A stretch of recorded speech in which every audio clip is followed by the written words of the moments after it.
ఓట్లు వేసే రోజు ఈ నెల 13. 1+3 అంటే 4. మన ఫ్యాన్ ఓట్లు లెక్కింపు రోజు జూన్ 4. మన కావలి బిడ్డ ప్రతాపన్న పుట్టినరోజు జూన్ 4. పోలింగ్ బూత్ లో బ్యాలెట్ పేపర్ ఉండే మిషన్ పై మన కావలి బిడ్డ ప్రతాపన్న ఫ్యాన్ గుర్తు నెంబర్ 4.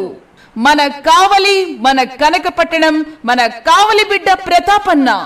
మన ప్రతాపన్నకు పుట్టినరోజు కానుకగా పోలింగ్ బూత్ లో 4వ నంబర్ పై బటన్ నొక్కి పోలింగ్ బూత్ లో ఫ్యాన్ మోత మోగిద్దాం.